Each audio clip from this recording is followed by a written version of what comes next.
themselves. They hold the power to rewrite the ending when others think the story is over. Dadperfectrevenge. Get this sick old man out of my house. I don't want him near my children. Those words hit me like a sledgehammer to the chest. My daughter-in-law Catherine was talking about me to my son Benjamin that night, and he agreed. The next morning, Benjamin looked me in the eye and said, "Dad, you'd better leave." I'm Charles Morgan, 65 years old, and I silently packed my suitcase and left their house forever, but I took more than just my belongings with me. I took $11 million they never knew I had. Let me back up and explain how I got here. Started Morgan Auto Repair in 1983 when I was 23 years old, right after I got married to my late wife Sarah, had one bay, 2 lifts, and a dream to build something. Sarah believed in me even when I was working 80-hour weeks and we were eating beans and rice for dinner. Over 42 years, I built that single bay into a chain of 12 locations across the Tampa Bay area. Morgan Auto Repair became the name people trusted when their cars broke down. I hired good mechanics, treated customers right, and reinvested every penny back into the business. Sarah was my bookkeeper, my partner, my everything. When she passed from cancer 6 years ago, I lost more than my wife. I lost my reason for building the empire. The business felt empty without her sitting at the front desk, greeting customers with that smile that made everyone feel like family, so I sold it. The whole chain, 12 locations, loyal customer base, trained mechanics, and all. A regional corporation offered me $6.8 million in 2019. I took it. But here is what Benjamin and Catherine never knew. I didn't blow that money on a fancy retirement. I invested it carefully. Municipal bonds, S&P index funds, a few rental properties I picked up cheap during the pandemic. With proper management and a little luck, $6.8 million became $11 million over 5 years. The diagnosis folder sat on my passenger seat as I drove to their house that evening 3 months ago. Heart failure, moderate stage. The doctor said 15 to 20 years with proper management. Not ideal, but manageable for a 65-year-old hod been through worse building a business from nothing. I pulled into the driveway of the house I'd helped them buy. Catherine's white BMW sat gleaming in the evening light next to Benjamin's Audi. The house looked perfect, all modern lines and expensive landscaping. My $75,000 gift for their down payment had made this possible, though they thought it was everything I had left after selling what they believed was just one struggling shop. For 3 years, I'd been playing a role, the struggling widower father, living in their converted garage apartment, handing over $2,500 every month for household expenses. They accepted it like rent from a tenant, which I suppose I was, but I wasn't broke. I was testing them. Inside, my granddaughter Emily, 9 years old, with her mother's sharp eyes, was setting the dining room table with careful precision. My grandson Nathan, 7, was racing toy cars across the living room hardwood floors, making engine noises that echoed off the high ceilings. Grandpa. Nathan abandoned his cars and launched himself at my legs. I caught him feeling the familiar ache in my lower back that reminded me I wasn't getting any younger. Easy there? Speed racer. I ruffled his sandy hair, the same color mine used to be before it went gray. Where's your dad? Office, Emily said, without looking up from arranging the silverware. Precise that one. Already learning efficiency from watching her mother manage their household like a business operation, Benjamin emerged from his home office wearing his weekend casual uniform, expensive polo shirt, designer jeans that probably cost more than I used to make in a week when I started the shop. At 39, had inherited my height and my stubborn jaw, but none of the work ethic that built our family's wealth. Marketing consultant, whatever that meant in today's economy. He made decent money, around $90,000 a year, but spent more than he earned, always had even as a kid. I bailed him out of credit card debt twice in his 20s, helped him with his first car payment, covered his wedding costs when he overspent on the reception. Hey Dad, how was the doctor's appointment? I held up the manila folder, keeping my expression neutral. Got the results. His face flickered with something. Hard to tell if it was genuine concern or just the polite interest you show when someone mentions bad weather. These days, I couldn't read him anymore. Let's talk after dinner, I said, wanting to observe them at their most natural first. Catherine appeared from the kitchen, like she'd been waiting for her cue, blonde hair pulled back in a perfect ponytail, wearing those $200 yoga clothes that made up most of her wardrobe. At 37, she maintained herself with the dedication of someone terrified of aging, all organic skincare and boutique fitness classes. She glanced at the folder in my hand, then at me, then looked away quickly. Dinner's ready. Kids, go wash your hands. We sat down to grilled chicken, roasted vegetables, and quinoa. Catherine's cooking was competent and joyless, every meal carefully calculated for optimal nutrition and Instagram-worthy presentation. She documented everything on social media: the perfectly plated meals, the beautiful house, the adorable children. Their life looked flawless online. So Benjamin said, cutting his chicken into identical pieces the way he'd done since childhood. What did the doctor say? I'd rehearsed this moment, planned my words carefully. Heart failure, moderate stage. I let those words hang in the air, watching their faces. Sounds frightening, but it's manageable with medication and lifestyle changes. The cardiologist was actually optimistic. Said I could have 15 to 20 years with proper care. Catherine's fork paused halfway to her mouth. A piece of quinoa balanced precariously on the tines.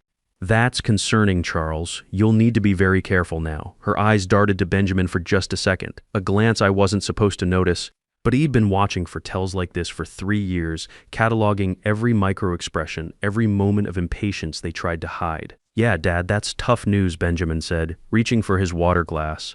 Make sure you follow the doctor's orders exactly, empty words, sympathetic but distant, like he was commenting on a stranger's misfortune.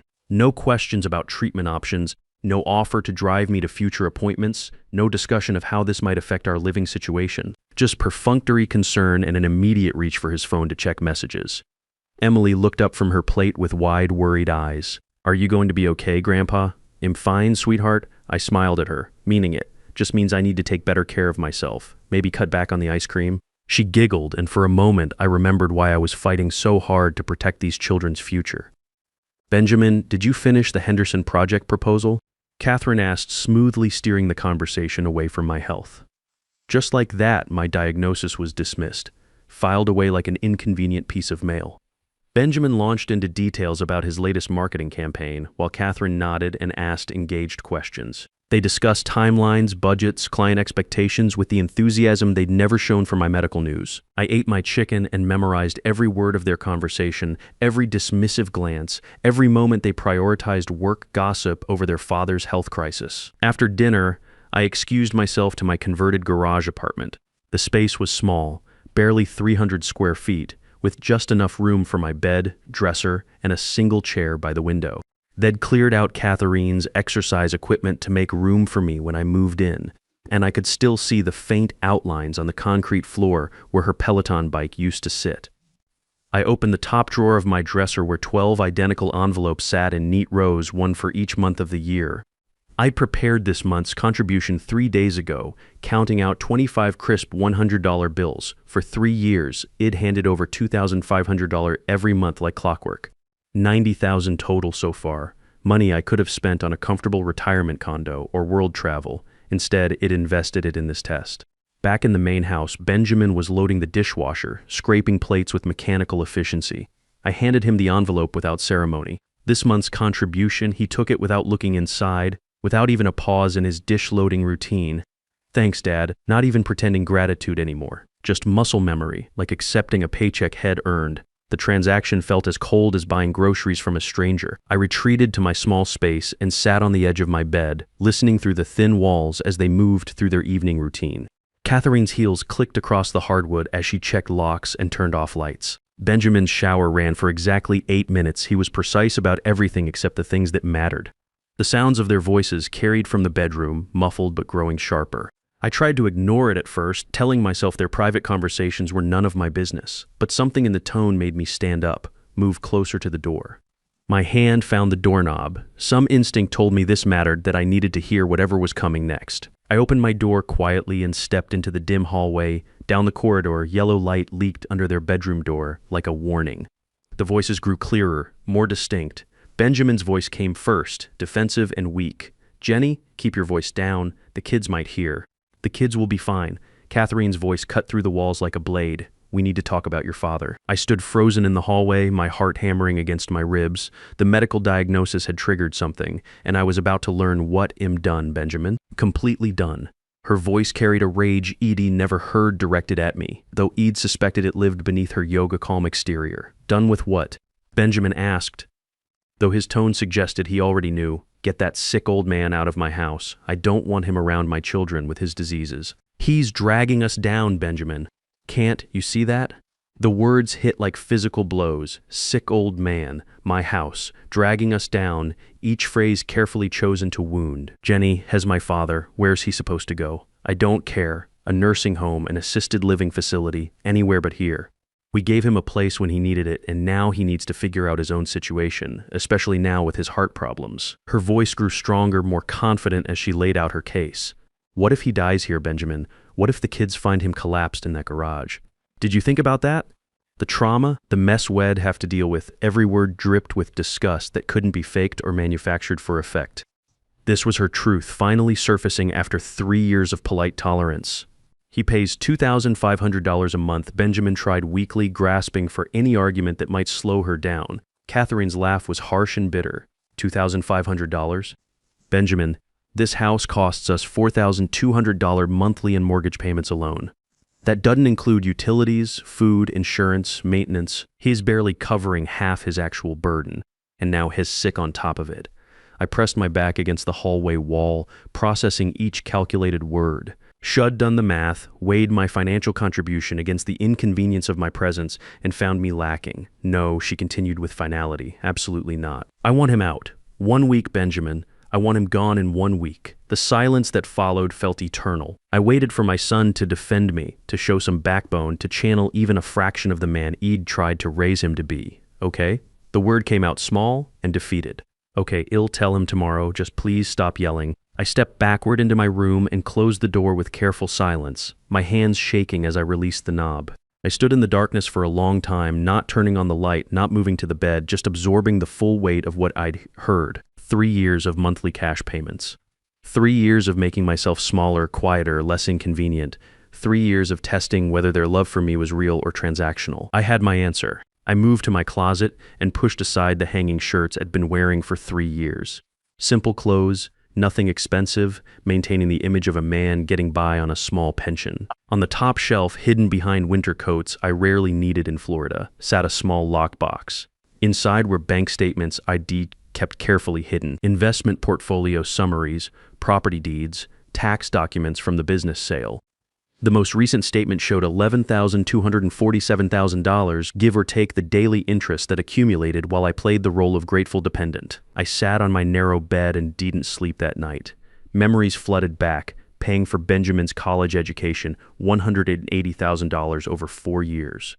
The investment property I'd helped him buy in his 20s, then helped him sell when he mismanaged it into debt. His wedding that went $30,000 over budget because Catherine wanted the reception at the country club. Car payments, credit card bailouts, the endless stream of financial assistance ID provided over the years. All of it building not gratitude, but expectation. Not love, but entitlement. When morning light finally crept under my door, Eid processed the betrayal into something harder, clearer, more useful. I dressed, splashed water on my face, and emerged to find Benjamin making coffee with exaggerated concentration, like a man rehearsing his lines.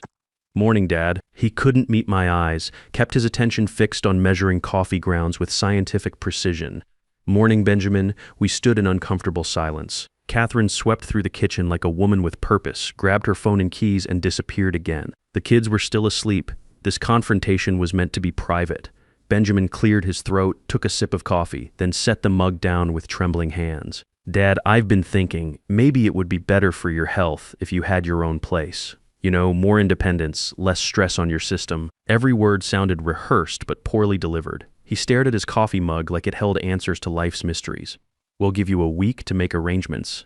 Something in my tone when I responded must have surprised him. My voice came out cold, controlled, nothing like the grateful father he expected.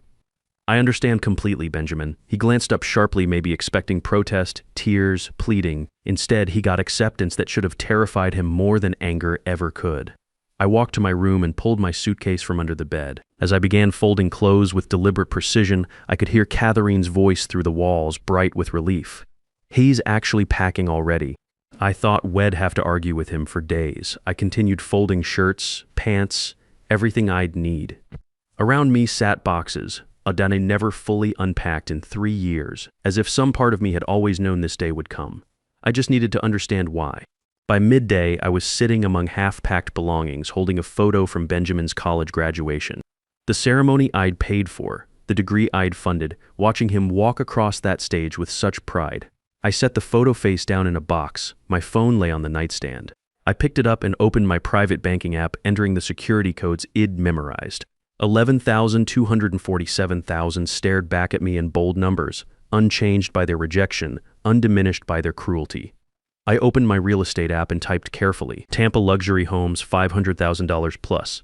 The screen filled with properties, waterfront estates, modern mansions, renovated historical homes, each listing more impressive than the house I'd helped them buy with what they thought was my life savings. For the first time since the previous night, I smiled. Cold, calculating, but genuine. They wanted the sick old man out of their house. They had no idea what house the old man could afford. I called Margaret Wilson, the estate planning attorney I'd worked with when I sold the business. We'd crafted careful structures to protect my assets, and now it was time to activate those plans. Margaret, it's Charles Morgan. I need you to make a phone call to my son, Benjamin. It's time he learned a few things about his father's finances. I see, she said slowly, understanding immediately that this wasn't routine legal work. When would you like to schedule this meeting today if possible? Tomorrow at the latest, and Margaret, I want you to have all the documentation ready. Portfolio statements, property deeds, tax records from the business sale. I want him to see every dollar, every asset total. Maximum impact, she said. Exactly, I want him to understand what he threw away when he threw me out. While Margaret arranged the meeting, I continued packing. Each item felt symbolic, the clothes I'd worn while testing their character, the books I'd read during long evenings in their house, the photo albums filled with memories of better times. By evening, my belongings were neatly sorted: keep, donate, store.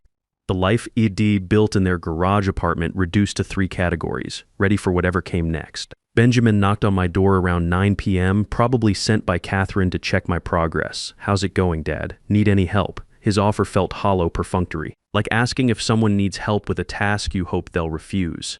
I'm fine. Should be ready to leave by Thursday. Thursday, that's only 2 days. Are you sure you found a place already? The concern in his voice might have been genuine, or maybe he was just worried about the timeline Catherine had given him. I've got it handled, Benjamin. Don't worry about your sick old man. I used Catherine's exact words deliberately, watched him flinch as he recognized them. He knew I'd heard something, but not how much. The uncertainty would eat at him until Margaret's meeting revealed the truth. That Thursday morning, I loaded my belongings into a moving truck I'd hired. Benjamin left early for work, avoiding the awkwardness of goodbye. Catherine took the kids to school, then disappeared to her yoga class. I was grateful for the solitude during my final hour in their house. I walked through each room one last time, the dining room where I'd revealed my diagnosis to faces that couldn't hide their inconvenience. The living room where Emily and Nathan played while their parents discussed my unworthiness. The kitchen where I'd handed over $90,000 in cash over 3 years, watching gratitude calcify into expectation. Before leaving, I placed a sealed envelope on their kitchen table. Inside, a brief note: thank you for your hospitality these 3 years. I found new housing and will be out by noon today. Don't trouble yourselves about the sick old man anymore. The envelope contains this month's contribution. Dad, beside the note, I left my final payment, $2,500 in crisp hundreds. My last gift to their education.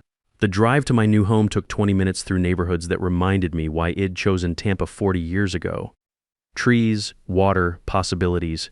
ID closed on a $580,000 house in West Shore the previous day.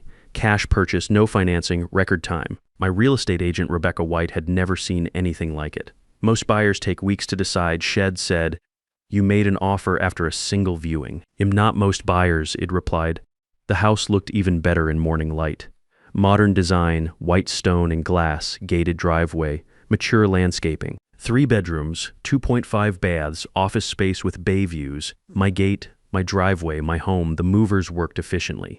Within 2 hours, they'd transferred my life from their garage to my proper home. I tipped them $500 cash and watched their eyebrows rise. That afternoon, Benjamin sat in Margaret Wilson's downtown office. Shed called him that morning. "I need you to come in regarding your father's estate planning. Today, if possible." Margaret started professionally. "Mr. Morgan, thank you for coming. I'm handling your father's estate planning, and he wanted you informed of certain assets." Benjamin looked confused. Assets? Dad sold his shop years ago. He's been living with us because... Margaret slid the first document across her polished desk. Investment portfolio statement, my name at the top, balance clearly displayed, $11,247,000. Your father owns an investment portfolio currently valued at approximately $11 million. Benjamin stared at the paper.